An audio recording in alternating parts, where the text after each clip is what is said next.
ஏழை பெண்களின் திருமணத்திற்காக உலகிலேயே தாலிக்கு தங்கம் வழங்கும் ஒரே முதலமைச்சர் செல்வி ஜெயலலிதா என்றும் அதேபோல நாட்டிலேயே மழைநீர் சேகரிப்பை கட்டாயமாக்கி சட்டம் கொண்டு வந்த ஒரே தலைவர் முதலமைச்சர் செல்வி ஜெயலலிதா தான் என்றும் நாடாளுமன்றத்தில் பாராட்டு தெரிவிக்கப்பட்டது.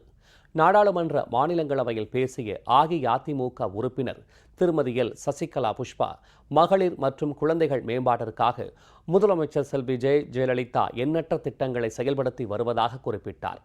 பெண் குழந்தைகளை பாதுகாக்கும் வகையில் 1992ஆம் ஆண்டில் முதலமைச்சர் செல்வி ஜெயலலிதா எண்ணத்தில் உதித்து சிறப்பாக செயல்படுத்தப்பட்டு வரும் திட்டம்தான் தொட்டில் குழந்தை பாதுகாப்பு திட்டம் என அவர் புகழாரம் சூட்டினார்.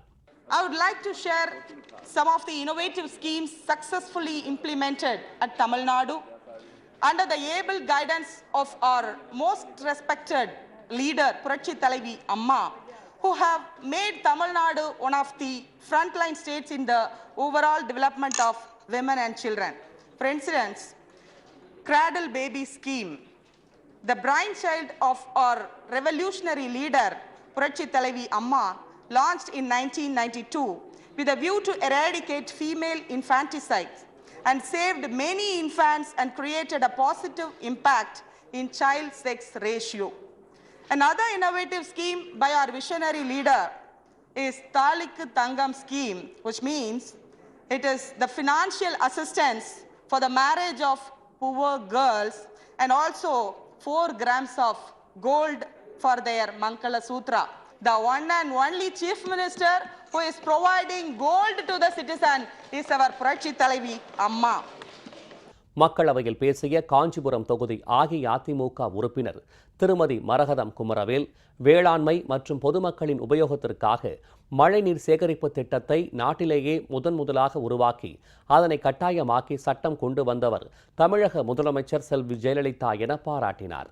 Our Puratchi Thalaivi Amma is a pioneer in the entire country in harvesting rainwater for agriculture and public use. Puratchi Thalaivi Amma is the first chief minister in the country who made it a law that every building that is considered in Tamil Nadu should have rainwater harvesting and recharging provision in the building. இதேபோல் திருவண்ணாமலை தொகுதி அஇஅதிமுக உறுப்பினர் திருமதி R வனரோஜா, மாதந்தோறும் பௌர்ணமி தினத்தன்று கிரிவலம் செல்வதற்காக திருவண்ணாமலையில் லட்சக்கணக்கான பக்தர்கள் கூடுவதாகவும் தமிழகத்தின் பல்வேறு பகுதிகளிலிருந்தும் பக்தர்களின் வசதிக்காக முதலமைச்சர் செல்வி ஜெயலலிதா உத்தரவின் பேரில் தேவையான அளவுக்கு சிறப்பு பேருந்துகள் இயக்கப்பட்டு வருவதாகவும் குறிப்பிட்டார். சுற்றுலா சிறப்பு வாய்ந்த திருவண்ணாமலைக்கு மத்திய அரசு விரைவு ரயில்களை இயக்குவதுடன் கிரிவல நாட்களில் கூடுதல் ரயில்களை இயக்க வேண்டும் என்றும் திருமதி வனரோஜா கேட்டுக்கொண்டார்.